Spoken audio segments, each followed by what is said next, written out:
In this video, I'll explain how to use commas with dependent clauses. So, first off, it helps to know what an independent clause is. An independent clause contains a subject and a verb and can stand on its own as a complete thought. We also call an independent clause sometimes a sentence. An example would be the whole world was surprised.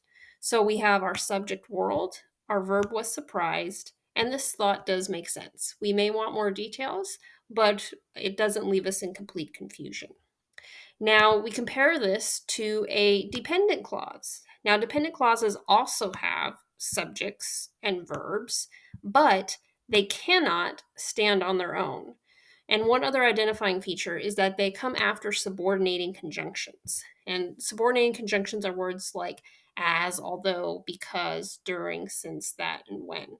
There are many more subordinating conjunctions, but these are the most common ones.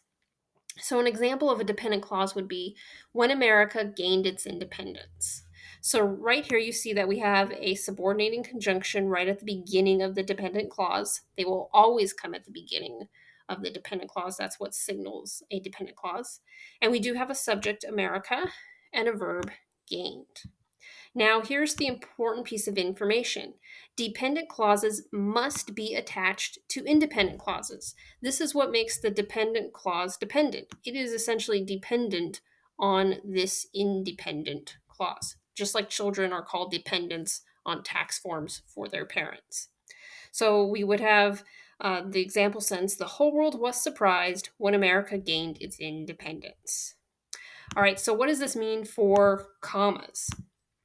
Basically, when a dependent clause comes before the independent clause or at the beginning of a sentence, you need to put a comma to signal where the dependent clause ends. Okay? You have your subordinating conjunction to tell the reader when the dependent clause begins, but this comma is needed for the ending.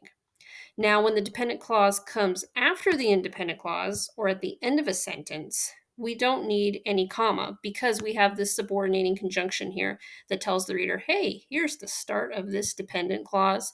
And because it's at the end of the sentence, there's a period, there's really no need for any other punctuation. All right, so just a brief recap. Here's what you should do is just look for subordinating conjunctions. These will always tell you if you have a dependent clause or not. Now, a lot of times at the beginning of the sentence, you will pause naturally where the dependent clause ends, and that can help cue you into where the comma should go. When America gained its independence, the whole world was surprised.